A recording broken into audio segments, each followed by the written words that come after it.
Thank you so much for having us. My name's Catherine Mesmer, and I'm a marketing rep from Centers for Rehab Services. With me today, I have Natalie Novak. She's one of our physical therapists, and we're going to work on, we're really excited to be here with the Taking Control of You interactive series and sessions. And today we're going to, Natalie's going to go over some lower body strengthening exercises that we can do. Natalie, do you mind introducing yourself and sharing your screen? Sure. Awesome. Here it comes. Yay! Okay. So thanks everyone for tuning into this session of the Taking Control of You series. Like Catherine said, I'll be going over some lower body strengthening information and exercises with you. And I'm going to pull up the presentation here now. Just turn that off for a second. So like Catherine said, I'm a physical therapist within UPMC Centers for Rehab Services, specializing in orthopedics. Just a quick disclaimer before we get into things. This presentation is not intended to be any formal treatment, any specific symptoms or conditions best to discuss with an appropriate medical professional. So to begin, why is strengthening important, and why should we be interested in strengthening our lower body in particular? It is important to stay active for many reasons, some of which is boosting your immune system, preventing chronic conditions, and fighting anxiety and fear. Maintaining strength along with good aerobic activity and exercise can improve memory, learning concentration, learning ability. It strengthens the bones and muscles. We can reduce falls, improve our sleep and mood and energy, and maintain a healthy weight and reduce blood pressure.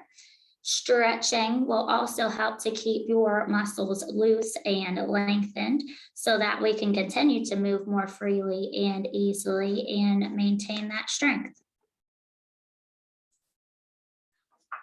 How much activity are we talking about? So adults should do at least 150 minutes of aerobic activity a week, but that should include muscle strengthening activities at least 2 days a week. Again, specific limitations or conditions, best to consult with the healthcare provider before jumping into a program, but that's a general recommendation for most adults. We'll go over together in a little bit here some strengthening exercises to begin a good strengthening program. But before going into a strengthening program, a few things to think about and to prepare for. So it's always best to complete a light warm-up and stretch your muscles first. You can use equipment such as dumbbells, resistance bands, household items, or even just your body weight for some of these exercises. Using a rating scale to determine the intensity of exercise that's right for you can be helpful, especially in the beginning of starting a new strengthening program. And that can help you determine the number of sets and repetitions, how often you may do a program, and how much resistance to use. And so this is an example of one of those ways to rate your perceived exertion. This RPE scale goes from very light activity to maximal effort. And so if we're starting out as a beginner exerciser with a strengthening program, we're looking to stay somewhere within this light activity to moderate activity. Something where you can maintain for a decent amount of time, able to talk and hold short conversations. You're not out of breath necessarily the entire duration. As you continue on with the program and become more of a regular exerciser, we can work in towards the vigorous activity and very hard activity where at times you might be a little more short of breath, but you can still speak a sentence and maybe even work up towards a harder activity where it's difficult to even get out a word. So as you progress, this can be something that helps you determine where you're starting at, where you want to get to, and what to do in between. So before we demonstrate some of these exercises and stretches, that might be good to start with some things that you can use that you might have at home already. And one of those would be a chair, a wall or a countertop or surface that we can use as a stabilizing surface. A strap, which can be a belt, a dog leash, a long towel, anything like that that you might have around the house. And always optional are ankle weights and or resistance bands. So first up here are some stretching exercises. And so as we talked about before, it's always good to complete stretching before strengthening. And it's always good to start with a light warm up before stretching. That can be a quick walk around an apartment, a house, a hallway, outside if you're exercising outside. Stretching should never be painful. We're stopping at the point where we feel a light stretch or pulling sensation and not pushing through that to the point of a lot of discomfort and not pain. You're going to hold each stretch for about 15 to 30 seconds. And we can repeat each stretch about 3 to 5 times. And that just gets us to a good duration of each stretch where it can make it effective and actually loosen our muscles and keep them lengthened. So the pictures here, we'll start with the top one. This is a stretch for your calf muscles and your hamstrings, which are both at the back of the leg. Hamstrings, back of the thigh, and the calves, the lower leg. The picture shows just a strap, and like I said, you can use a long towel, a dog leash, something that's just sturdy and not going to give a lot. You would scoot towards the edge of the chair, extend your leg and keep it straight. The strap is going to go around the base of your toes, and you pull back on that strap, keeping your leg stationary and resting on the floor. You'll feel a nice pulling sensation along the entire back of the leg when you do that. At the bottom here, the picture demonstrates a calf stretch at a wall. So you can stay about 6 inches or so or a foot from a wall. Place your toes up on the wall surface. Your leg will stay straight and the whole body is shifting forward, leaning towards the wall until you feel that stretching sensation. It'll start back at the calf and work its way up.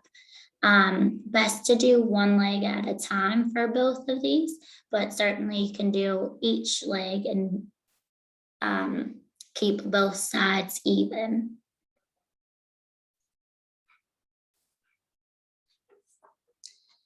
So after we've stretched out some muscles in the legs, and those hamstrings and calf muscles are the primary muscles in our lower body, in the back of the leg that we tend to use a lot and tend to make tight with what we do throughout the day. So it's best to stretch those out ahead of time and get them ready and prepared for the strengthening exercises.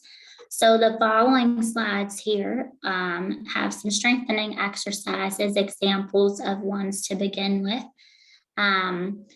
Just like the stretching, they should never be painful. We're going to complete repetitions of each exercise until you feel some fatigue. You can increase the number of times you complete them based on your fatigue level each time that you complete the exercise. And something like that rating of perceived exertion scale might be a helpful assist as you begin the exercises to guide you and the intensity of the exercises. So first up here is a sit to stand exercise. This exercise is going to strengthen your quads, the big thigh muscles that we use for activities like sitting to and from a chair, or sitting and standing from a chair or a car. We use those muscles going up and down stairs. So we use them a lot throughout the day. Placing yourself towards the edge of the chair to start with will help you with this exercise. Armrests are optional, and the height of the chair can also alter how difficult or easy the exercise may be.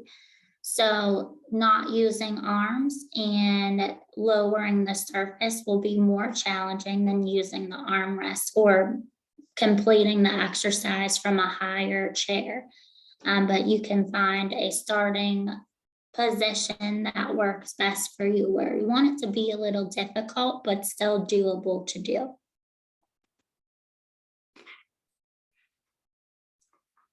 These exercises here are standing hip strengthening exercises using a counter or a tabletop for support. One leg at a time, first kicking a straight leg out to the side and then behind you. Now your trunk stays upright for each of these exercises, and you're really going to feel this on the outside or the lateral part of your hip, as well as the posterior backside of your hip, or those glutes. These muscle groups help to keep us stable when we're standing and walking. They help to protect our knees and our ankles. And they're also just a good part of a strong core. So starting these with just simple body weight would be the beginning. And then as you're able to progress sets and reps of each of these exercises, and able to do more before getting to that fatigue point, you can add light ankle weights or resistance bands around the ankles. So the leg that you would be kicking with an ankle weight on will just offer you, it would make your muscles have to do more work to move it. You could also place a resistance band loop around both of your ankles. And so you'd be kicking into that resistance band loop for some added effort from those muscles. Hey, Natalie, real quick, what's a good place to get resistance bands if we don't have them? So that is a good question. There are lots of options for that these days. Amazon, you'll find anything and everything that you're looking for as far as ankle weights or resistance bands. Sporting goods stores like a Dick's or Dunham's, Target, Walmart, Five Below has a surprisingly good selection of workout equipment, and they usually come in sets. So you're not just getting one band, but you'll have a set of bands that range in different resistance, and they often follow the rainbow. So you'll get the whole rainbow in a kit, and usually red's the lightest and your darker colors are the harder resistance. Awesome. Thank you so much. That helps. That was a good question. And so these next exercises here we have for the top one, your hamstring. So in the back, that's the back thigh muscle. They help to give you power and control along with your quad muscles to move from sitting, standing, going up and down stairs. This here is just a kick back of one leg at a time. So you're trying to take that foot and lift it, almost like kick it up towards your buttock there as high as it goes. And you can do this for both sides, both legs. Down below, we have a good exercise for your hip flexors in the front of the hip here. A good part of your core. We use those muscles in particular for stepping up and over things, going up and down stairs, using a support like a chair, or you could do this with a counter, tabletop too. Marching your leg up, it's a high march, as high up as you can get it. You can alternate sides or do one side at a time. And just like the previous exercises, which I can demonstrate here in a little bit, how you would add the ankle weights or the resistance band with some of these. You could place an ankle weight around an ankle for some added resistance, or you could place a resistance band loop around both of your ankles. And so when you move one leg, you're going to be moving it into that resistance for a little added effort. And next we have a seated knee extension. Another exercise for your quad muscles. And this time it's an open chain exercise. So meaning this leg is freely moving and it's not stabilized by another surface like the ground, as some of those other exercises showed. Resistance band around both ankles, or an ankle weight on the leg that is extending can provide some more effort or work from those muscles. And below here, we have some calf raises where you're lifting the heels from the ground using a stabilizing support like a counter or tabletop. Our calf muscles, we use them all day long, anytime we're standing and walking on them. So the more we build them up, the better those activities are for us. And so I'm going to just turn my video on here for a second and see if I can get a good angle to just demonstrate what you would do with those ankle weights and resistance bands.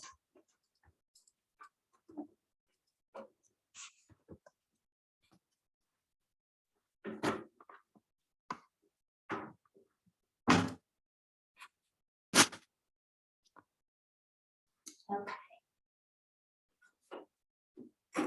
So first up, we have an ankle weight, and typically these are, they come in either individual size weights, like this is a 2.5 pound, or sometimes you can get adjustable ankle weights where you can put in different weights to one cuff to make it go from 1 to 5 pounds and in between.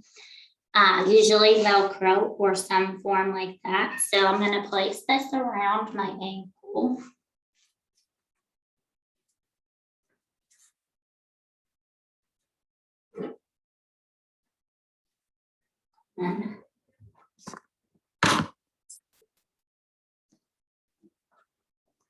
So I can do here my kicks out to the side. I can kick behind me. We have some marches forward and our hamstring curls to the back. And that ankle weight's just going to provide a little more resistance than if I was using just my body weight. Now, Natalie, you may have mentioned this. How often should they be doing, like how many reps? Yeah, that's a good question. And it can really vary person to person and with each exercise. Typically, to keep it simple, we say start with 10 repetitions and progress to 3 sets of 10. So you would be doing 30 total eventually. You want to work until you feel like your leg or whatever exercise you're doing, like you need to take a break. And that fatigue point is where the muscles go through the changes to strengthen. So that's why we want it to feel a little tired and like it needs to have that rest. It might vary depending on the exercise, the time of day that you do it, or just that particular day. So it doesn't always have to be the same number of sets or repetitions each time that you do it. But usually 8 to 10 repetitions to start with, a couple sets of those repetitions working up to 3 sets. Awesome, thank you. And then does it matter how long the breaks are in between? Is that just like how long you need to recover or?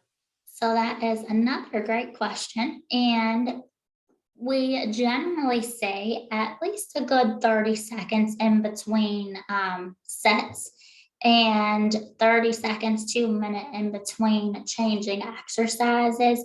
You should feel like your muscles reach a pretty full relaxation before you start up again. Something that you can do too is you might find it easier to go through 10 repetitions of one exercise and then switch to another and come back to that first exercise, where you can alternate between these, and maybe give some muscles a longer break in between exercises that way, depending on how challenging that particular exercise or those particular exercises are for you. Awesome. Thank you so much. You're welcome. And so with a resistance band, typically these come in a looped band already. So this one here is not a loop, but we can make it a loop.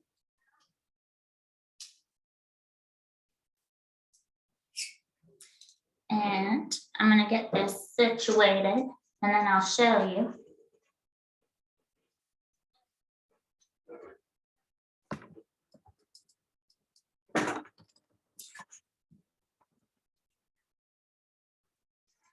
So I placed this resistance band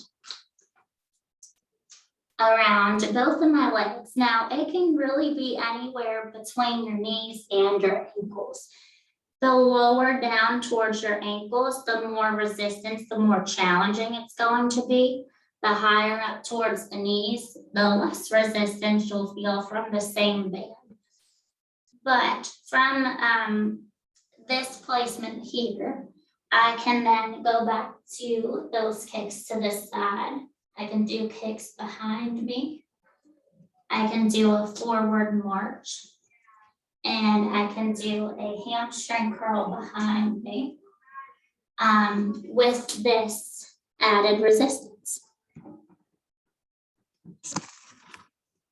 So lots of options for progressing or modifying exercises depending on where you're starting and how you progress through a program. And so, Catherine, do you have any other particular questions? No, that was all very helpful. Thank you so much, Natalie. A couple things, just a couple pointers for anybody that ends up watching this video. UPMC Centers for Rehab Services obviously offers expert physical therapy, just like Natalie does. We do also have occupational and speech therapy.